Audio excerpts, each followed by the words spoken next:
Peut-on changer la Constitution européenne? Oui, elle n'arrête pas de changer. À Nice, on a changé la Constitution européenne, puisqu'on a organisé les pouvoirs d'une autre manière. On l'a fait d'une manière qui ne peut pas convenir à l'Europe. Ça ne peut pas marcher. Ceux-là même qui l'ont signé le disent. D'ailleurs, quand on nous a proposé la nouvelle Constitution, le projet de Constitution, on nous a dit « votez ça, parce que ce qu'on a fait avant, c'est impossible, ça ne marche pas ». Alors si ça ne marche pas, pourquoi l'avez-vous décidé? Et comment se fait-il que ce soit à nous qu'on ait l'impudence de demander « êtes-vous sûr de faire une bonne chose ?»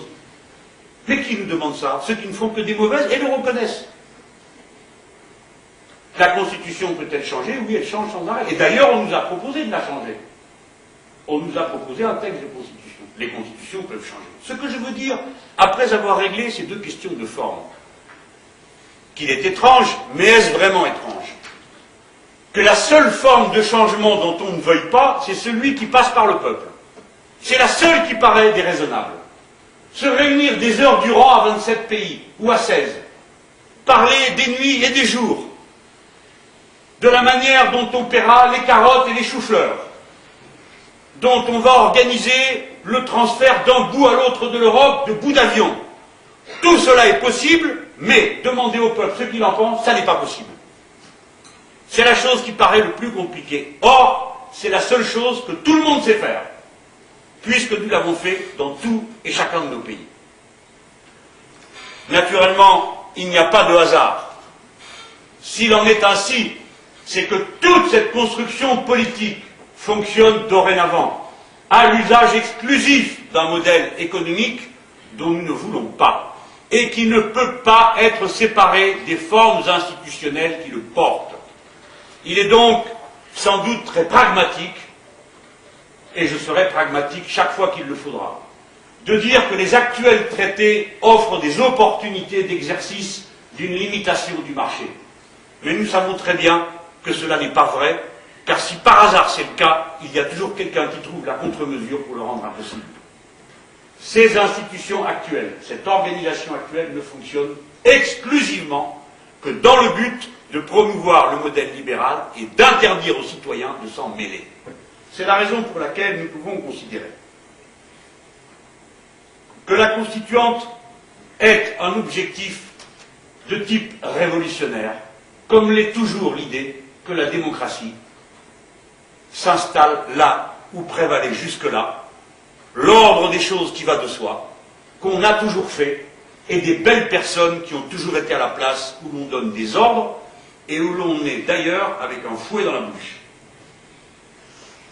J'achève sur la Constituante elle-même.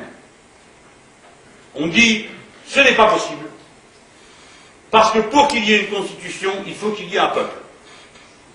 Et nombreux sont ceux qui vont répétant cette évidence.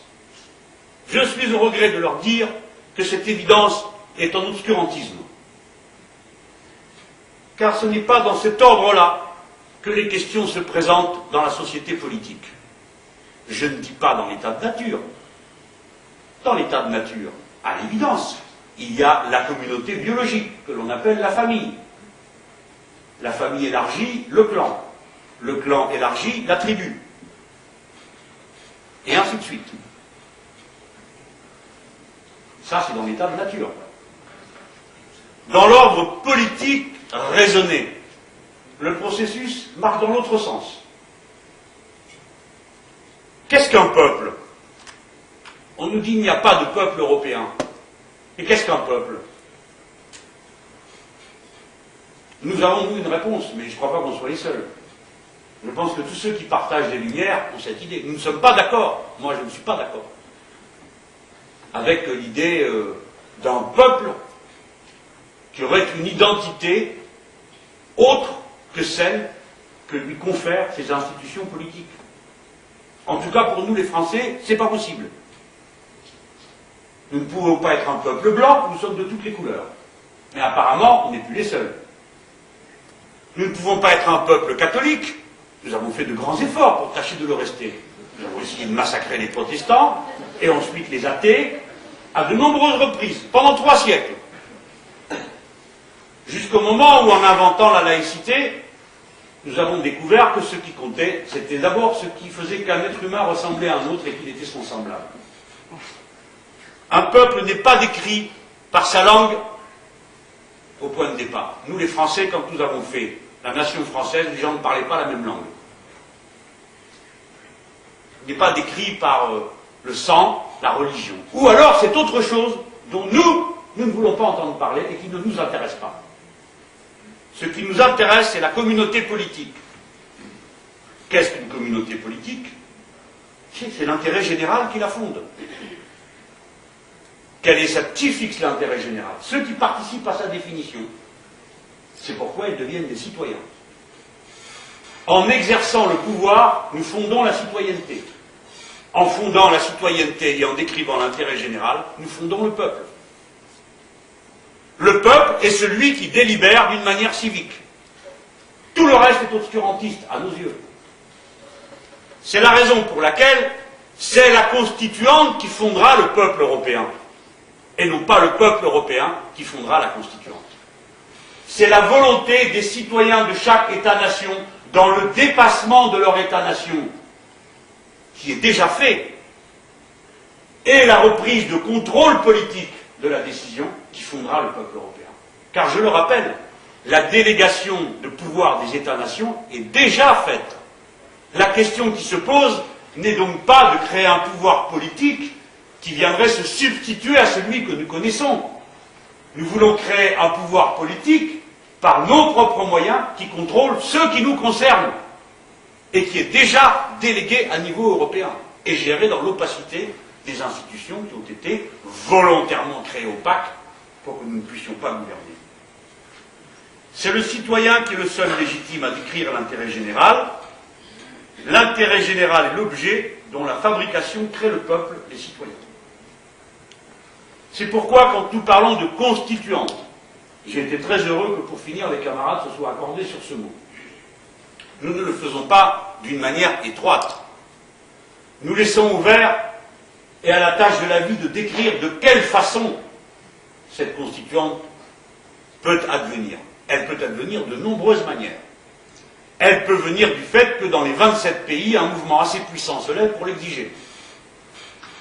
Elle peut venir du fait qu'un nombre restreint d'États décide qu'il en est ainsi. Les progressistes français, la gauche française, portent une responsabilité considérable, négative dans ce domaine. Je rappelle que ce sont nos camarades allemands qui nous ont proposé la formation d'un Parlement pour légiférer sur les questions qui avaient été déléguées à la souveraineté européenne. Ce sont les Allemands qui nous l'ont proposé, et d'abord de la droite allemande, puis de la gauche allemande, le papier Joschka Fischer. C'est nous qui avons répondu à l'époque, nous les Français, sous un gouvernement de gauche, que non. Et même on avait parlé à propos de M. Joschka Fischer, quoi qu'il ait été approuvé par Schröder, un dirigeant socialiste français avait eu la stupidité de dire que Joschka Fischer était un joueur de flûte, ce qui est à la fois insultant et dans le contexte particulièrement nuisible. On peut imaginer une situation dans laquelle les deux principaux pays, les Français et les Allemands, mais les autres pays fondateurs, les amis hollandais et ceux qui voudraient, pourraient constituer un premier cercle dans lequel il y aurait cette souveraineté populaire sur les questions de souveraineté nationale d'ores et déjà déléguées à l'Europe. Les autres feraient comme ils voudraient, mais nous on ferait comme ça. On pourrait le faire. C'est une des possibilités que l'histoire peut peut-être nous présenter.